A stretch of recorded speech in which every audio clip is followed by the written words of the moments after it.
I never expected Thanksgiving to become the day my entire world collapsed. The moment my sister stood up from the dinner table, her fork still clattering against the china, I felt something shift. The room went silent. The smell of roasted turkey, cinnamon pie, and warm buttered rolls suddenly felt suffocating. Everyone, my parents, uncles, cousins, had their eyes fixed on her. And then she said it. "We voted, and you're not family anymore." For a moment, I thought it was a joke. A sick Thanksgiving prank. But her face didn't soften. My mother didn't laugh. My father didn't even blink. My stomach twisted as every pair of eyes stayed locked on me, cold and unrecognizing. It was supposed to be a holiday about gratitude, about unity. But in my family, it became the day they cut me out. The day secrets spilled. The day loyalty shattered. And the day I learned exactly how far family will go when they want you gone. But the real story? It didn't start at Thanksgiving. It started long before, months of tension, backstabbing, silent calls, hidden decisions, and a lie my sister had been building brick by brick, all leading up to this single explosive moment. And I promise you, by the end of this story, you'll understand exactly why my sister chose that night, in front of everyone, to announce my exile like some royal decree. And you'll also learn why, in the end, I thanked her for it. Thanksgiving morning actually began beautifully. For once, everyone seemed calm. I arrived early, carrying a homemade pumpkin pie, something my mother always pretended to appreciate but never actually ate. Still, I tried. I always tried.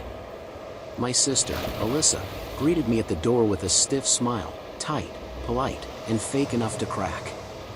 I brushed it off. We hadn't been close recently, but I was determined not to start a holiday fight. Inside, the house buzzed with activity. My grandmother stirred her famous cranberry sauce. My uncle watched football. My father carved the turkey with the seriousness of a surgeon. Everything felt normal.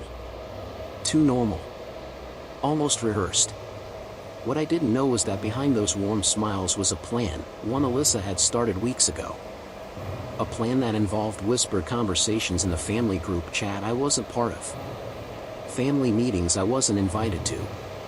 A decision everyone agreed upon, except for me, the target. The tension wasn't obvious, just tiny hints. My mother barely spoke to me. My father dodged eye contact. Even my cousins stayed at a strange distance, like touching me might break some secret rule. But I was naive. I thought maybe they were stressed or tired. I never imagined they were preparing to erase me like I didn't exist. What hurt the most, looking back, was how naturally they all pretended. How easily they smiled at me, hugged me, accepted gifts from me, while knowing they had already voted me out of the family like I was some contestant on a reality show.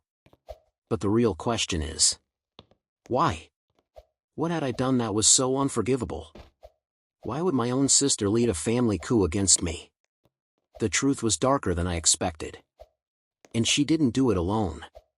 The shift began months before Thanksgiving. It started with my promotion at work. After years of grinding late nights, rejected proposals, and being overlooked, I finally became project director. A huge step. Something I was proud of. But Alyssa didn't take it well. She congratulated me with her lips, not her eyes. Her voice sounded like syrup covering broken glass. See, Alyssa always wanted to be the star. At every birthday, every holiday, every family function, she needed attention like it was oxygen. And me getting ahead? Me finally doing something better than her? That, to her, was betrayal. But she didn't just get jealous. She got strategic. She started telling the family that I was arrogant, selfish, changed. That success had gone to my head. She told them I didn't care about them anymore. That I didn't show up for family events, which was rich, considering she was the one constantly canceling. But she knew her audience. My parents had always compared us. Alyssa, the golden child. Me, the overachiever who worked too much. Her lies slid perfectly into their expectations. And slowly, they started believing her. Little things added up, phone calls left unanswered, plans made without me, a sudden coldness whenever I visited. My father criticized everything I said. My mother acted like I had become some stranger who lived in her daughter's skin. I noticed, but I didn't want to think the worst. I couldn't believe my sister would sabotage me. Not yet. But she continued feeding them stories, twisting facts, exaggerating anything she could. She painted me as the villain in a tale she wrote herself. And the family? They ate it up like dessert. So by the time Thanksgiving rolled around, the vote was already done. The decision was made. The betrayal sealed. And I walked right into the trap. Dinner began quietly. Too quietly. The kind of quiet where everyone is thinking something but pretending they're not. I kept trying to start conversations, about work, about travel, about anything, but each topic died instantly. My mother would nod without looking up. My father would grunt and answer. Even my grandma seemed sad. Something was wrong. Very wrong. But I still didn't expect what was coming. We all sat at the long table, the same table we'd used every Thanksgiving since childhood. Alyssa looked unusually composed, almost smug, as if she were waiting for her favorite part of a movie. Then, halfway through the meal, she placed her fork down. The sound echoed like a warning shot. She stood up slowly, cleared her throat, and lifted her chin. I have something to say. Every head turned. Except mine. I froze. And then she delivered the sentence that ripped through the room like lightning. We voted, and you're not family anymore. I felt my heart drop into my stomach. My head spun. The room blurred. I laughed nervously. What are you talking about? What vote? My father folded his hands, his expression cold. It's something we discussed. We think you've distanced yourself from us. You've changed. My mother didn't defend me. She didn't speak at all. Alyssa crossed her arms. You don't show up. You don't support us. You think you're better than us. None of that was true. Not one word. But the worst part wasn't the accusation. It was seeing every face nod along. Every person I loved sit there and silently agree that I no longer belonged. I swallowed hard, fighting tears, trying to understand the madness unfolding. And Alyssa? She looked satisfied, like she had just removed her final obstacle. But she underestimated something. Me. My first instinct was to walk out. Just grab my coat and leave them forever. But something inside me, the part that had been silenced for years, finally snapped awake. I took a deep breath and asked, what exactly did I do? Alyssa smirked. You ignored Mom when she needed you. Lie. I called daily. You skipped Dad's birthday. Lie. I was out of town for work but sent a gift and video call. You don't help around here. A bigger lie, one she used every time she needed attention. I turned to my father. Do you really believe this? He wouldn't look at me. Coward. The room filled with a thick, choking silence. That's when Grandma, sweet, quiet, gentle Grandma, finally spoke. Her voice trembled. I didn't vote. Alyssa stiffened. Grandma. But Grandma kept going. I told them this wasn't right. That they were acting like children. But they didn't listen. My chest tightened. At least someone had tried. Alyssa glared at her. Stay out of it. The way she spoke to Grandma snapped something inside me. This wasn't just jealousy. It was control. She wanted power. And removing me was her way of becoming the unquestioned center of attention again. I stood up. Okay. If you voted me out, then explain something. Everyone watched warily. If I'm not family anymore, why was I invited? No one answered.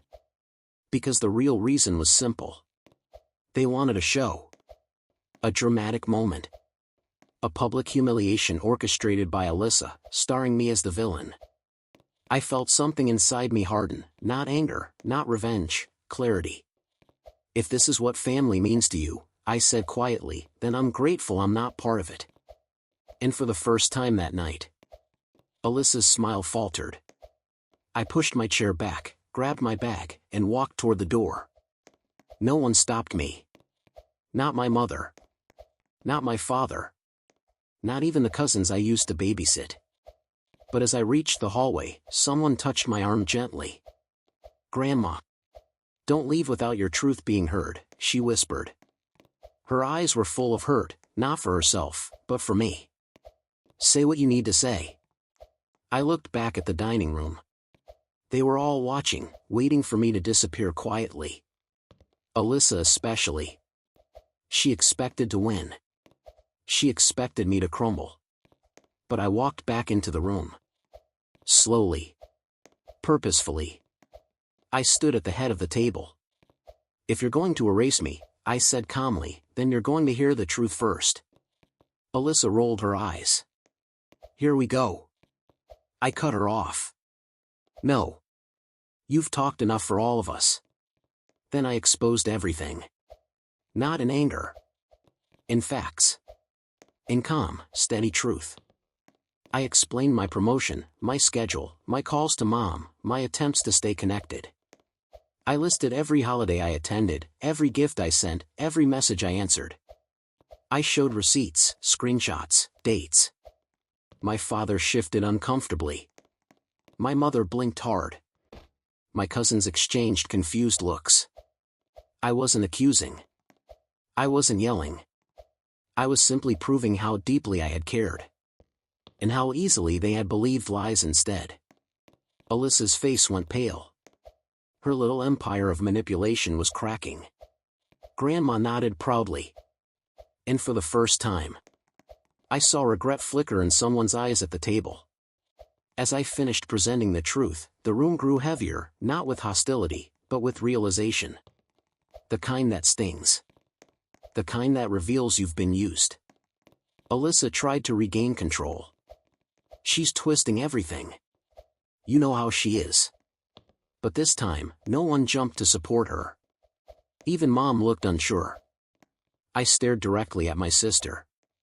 "Why did you need me gone so badly?" Her jaw clenched. She wasn't prepared to be confronted. She expected obedience, silence, surrender. But Grandma spoke again. "You were jealous, Alyssa. You've always been jealous." Alyssa snapped, "No, I wasn't." But even her voice wavered. I said quietly, "You could have talked to me. You could have told me how you felt." She didn't answer. Because we all knew the truth. She didn't want to fix anything. She wanted control, attention, validation. And turning the family against me gave her exactly that. My father finally cleared his throat. "I didn't know all this." My mother whispered. "I didn't either. I wasn't there to win them back. I wasn't trying to repair anything. I simply wanted clarity. Even if it cost me them forever." So I said, "If you believe the worst of me without asking, maybe you never saw me as family to begin with." A painful silence followed. Alyssa looked furious. Not because she cared about losing me, but because her narrative was falling apart. She slammed her napkin onto the table. "You're dramatic. This is exactly why we voted you out." But no one backed her. Not anymore. Her power dissolved in front of her eyes. I picked up my coat again. This time, no one dared to stop me. Before leaving, I said something that surprised even me. "I forgive you." Alyssa scoffed. "You're unbelievable." But I continued. "I forgive all of you. Not because you deserve it, but because I deserve peace." Mom started crying quietly. Dad stared at the table. Grandma hugged me tightly. "I'm proud of you," she whispered. I kissed her cheek and walked toward the door again. As I reached for the handle, I paused. "You voted me out," I said softly, But you freed me too. Then I left. The cold November air hit my face, but it felt refreshing, like stepping out of a burning house. I didn't look back. Because sometimes, walking away isn't losing. Sometimes, it's choosing yourself. And that night, I chose me. In the weeks after Thanksgiving, something unexpected happened. My cousins reached out. One by one. Messages started appearing. Hey. I didn't know the full story. I'm sorry for believing Alyssa. You didn't deserve that. Even my father sent a long text, awkward but sincere. My mother called, crying, blaming herself for not asking questions. I listened. I didn't hate them. But I didn't rush back either. Alyssa, however, she stayed silent. Of course she did. To her, apologizing meant admitting defeat. And she would rather lose a sister than lose control. But losing me affected her more than she expected. Her victory didn't feel sweet anymore. People started noticing her patterns, her jealousy, her manipulation. And without a scapegoat, she had to face her own behavior. Meanwhile, my life bloomed. Work improved. My mental health stabilized. I discovered peace I didn't know existed. Sometimes, family is your biggest weight. And being pushed away becomes liberation. Months later, I hosted my own Thanksgiving dinner, small, warm, and filled with people who truly cared. Friends. Colleagues. Grandma, of course. During dessert, Grandma squeezed my hand. You know, she said, being voted out might have been the best thing that happened to you. I laughed softly. Funny enough. I think you're right. Because being removed from a toxic family isn't rejection. It's protection. It's a rebirth. It's a door closing so you can finally see the other ones waiting to open. Alyssa hasn't spoken to me since. Maybe she never will. Maybe she's still angry I walked away with dignity instead of breaking the way she expected. But here's the truth. I don't need her to change. I don't need the family vote. I don't need validation from people who couldn't see me clearly. The only vote that mattered was mine. And I chose myself. Finally. Fully. Fearlessly. Thanksgiving didn't break me. It freed me.